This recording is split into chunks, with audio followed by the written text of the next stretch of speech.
Welcome to my channel Paul kitchen. তো আজকে আমি হাজির হয়েছি আপনার জন্য পনির দিয়ে তৈরি একটা স্পেশাল একটা ইউনিক নিরামিষ রেসিপি। আপনারা তো বিভিন্ন রকমভাবে পনির রান্না করে খেয়েছেন, কখনো কি কাঁচা সিমের বিচি দিয়ে পনির রান্না করে খেয়েছেন? তো খেয়ে থাকেন, চলুন দিন এখন শুরু করা যাক ইউনিক এই রেসিপিটা। লাগছে আমার এখানে কাঁচা সিমের বিচি, এগুলো ভালো করে খোসা ছাড়িয়ে নিয়েছি। লাগছে পরিমাণ মতো কিছু আলুগুলো ডুমডুম করে কেটে নিয়েছি। আর এই যে দেখতে পাচ্ছেন, এটা হলো পনিরের কোটো, এটা হলো গোপাল কোম্পানির পনিরের কোটো। এটা যারা আমরা ত্রিপুরার ফ্রেন্ডরা আছেন সবাই কিন্তু এই কোম্পানির পনিরটা কিনবেন, দেখবেন এটা খেতে যেমন টেস্টি, রান্না করলেও খুব টেস্টি লাগে খেতে। আপনারা যারা ত্রিপুরাতে আছেন তারা সবসময় কিন্তু এই গোপাল কোম্পানির পনিরটা কিনবেন, এটা কিন্তু খুব টেস্টি হয় কিন্তু এই কোম্পানির পনিরগুলো। তো এই যে দেখতে পাচ্ছেন, এটার মধ্যে খুব সহজে এর মানে খোলার সিস্টেমটা খুব ভালো থাকে।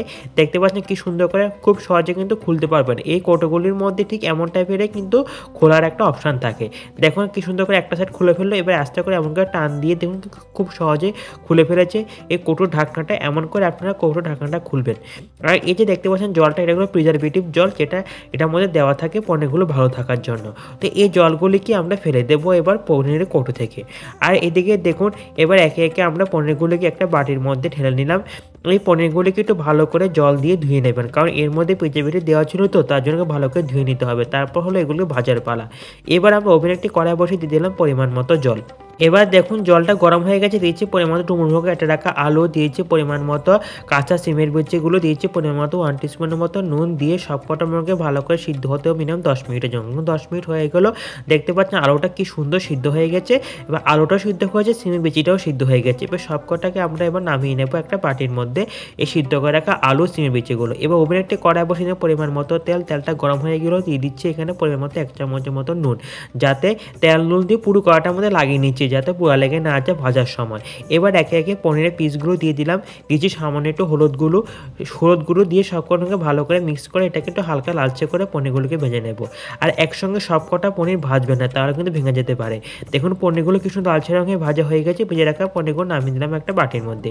এবার আমরা ওভেনে আবার যে বাকি তেলটা ছিল ওই তেলটার মধ্যে সিদ্ধ করে রাখা আলুগুলো দিলাম, দিয়েছি সামান্য একটু হলুদ গুঁড়ো দিয়ে সবকটা ভালো করে মিক্স করে আলুগুলোকে একটু হালকা লালচে করে আমরা ভেজে নেব।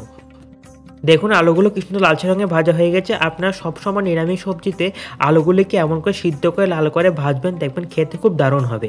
আর এদিকে দেখুন ওভেনে আবার একটা কড়াই বসিয়ে দিলাম পরিমাণ মতো তেল, দিচ্ছি একটা শুকনো লঙ্কা, দুটো তেজপাতা, পরিমাণ মতো 5 ফোড়ন দিয়ে এবার ফোড়নটাকে একটু হালকা লালচে করে ভেজে নেব। দেখুন ফোড়নটা লালচে রঙে ভাজা হয়ে গেছে। আদা বাটা, লঙ্কা বাটা, জিরে গুঁড়ো দিয়ে একটা মশলা দিলাম, মশলা দিয়ে কোনো না থাকবো না, দেখুন মশলাটা কি সুন্দর করে কষে গেছে, মশলা থেকে তেল বেরিয়ে আসছে। এবার আমরা এর মধ্যে দিচ্ছি সিদ্ধ করে রাখা সিমের বিচিগুলো যদি আগে মশলার সঙ্গে এমন করে ভালো করে না কষানো হয় তাহলে সিমের বিচিগুলো খেতে কিন্তু একদম ভালো লাগবে না। আর এমন করে ভালো করে কষালে সিমের বিচিগুলোর মধ্যে একদম মশলা ঠিকঠাক করে ঢুকে যাবে। এবার দিয়েছি ভেজে রাখা আলুগুলো সিমের বিচিগুলো সব কটাকে মশলার সঙ্গে একদম ভালো করে আমরা কষিয়ে নেব। দেখুন ভালো করে কষে গেছে। এবার আমরা গ্রেভি তৈরি করে দিচ্ছি পরিমাণ মতো জল। দেখুন জলটা দিয়ে সবকটা ভালো করে মিক্স করে নিলাম, দিচ্ছি ভেজে রাখা পনিরের পিসগুলো দিয়ে এটাকে হতে মিনিমাম 5-10 মিনিটের জন্য।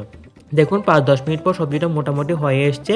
এবার আমরা এর মধ্যে দিচ্ছি পরিমাণ মতো গরম মশলা বাটা দিয়ে সবগুলো ভালো করে মিক্স করে এটাকে হতে হবে 2-3 মিনিটের জন্য।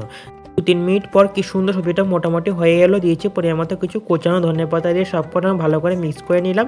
তো তৈরি করা হয়ে গেলো গরমা গরম রেসিপিটা। এবার আমরা নামিয়ে নেব। তো এই রেসিপিটা নিরামিষ যদি একবার খান না, নিরামিষ দিনটাই পুরো জমে যাবে। আপনি শুধু অবশ্যই রেসিপিটা বাড়িতে একবার ট্রাই করবেন, আর কেমন হয়েছে আমাকে অবশ্যই কমেন্ট বক্সে লিখে জানাবেন।